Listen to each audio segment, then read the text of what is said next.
Wagiha has an incredible appreciation for language, and that extends beyond spoken English.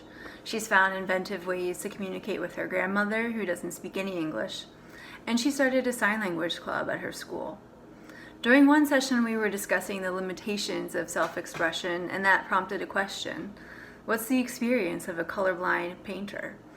Wagiha set out to answer that question in her poem, and fittingly, her performance is inclusive of deaf audience members as well. Hi, I'm Wagiha. I'm a high school junior, and this piece is called Your Favorite Color, and it's from the perspective of a colorblind painter. And I thought it'd be interesting to write about a painter or like an artist who's trying to navigate a piece without actually being able to see the colors. And it's really self-reflective about the narrator and how she chooses to define color for herself. And I'm only going to be performing an excerpt, but if you're interested in reading the rest, it will be on the Girls Right Now anthology. So yeah, thank you. Checking over her shoulder, she mixes the colors in her palette. Unsatisfied at the infinite hues in her canvas, she looks up at the portrait, the white villa she painted on top of a cockeyed hill, the violet trees that stood awry from the land around it. She stepped back, focusing on what surrounded her instead, inhaling the smell of solvent on her fingertips and mineral spirits in the air. She exhaled harshly. She looked around her at the unfinished pieces, rectangular reminders of Ruth's stopping points that begged to be filled. Piece number 1, a vilified ballerina. She chose to paint the hems of the skirt pink.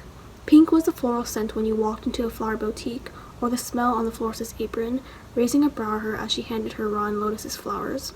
"Are you sure you want to buy these, miss?" She was not sure, but she chose to buy them anyways. Lotuses were supposed to be easy, less complicated, but pink on her ballerina looked out of place. She could not put a finger on it. It was confused, or was she? In another work, an oil painting of a sunset. The sky was a fiery golden orb that rose from the horizon while the clouds melted into oranges then reds then blues. Why orange then red then blue, she thought. Why not red then orange then blue? She heard the door shut behind her. Hey. She looked to see her friend entering, exasperated, putting a bobble hat and a tote bag on her stool. "How's your art going? It looks really good so far." Her friend rocked on the heels of her sneakers, gazing at her piece. "Oh." She paused, thinking about what to say. "I don't know yet." "Why don't you, maybe, add a little yellow there for the sky?" she asked. She picked up her liner brush to make futile strokes on the painting. "Why would I paint the sky yellow?" she asked. "Why not? Is there even a difference for you?" She frowned. The blues and yellows did look similar to her. She crossed her arms and didn't respond.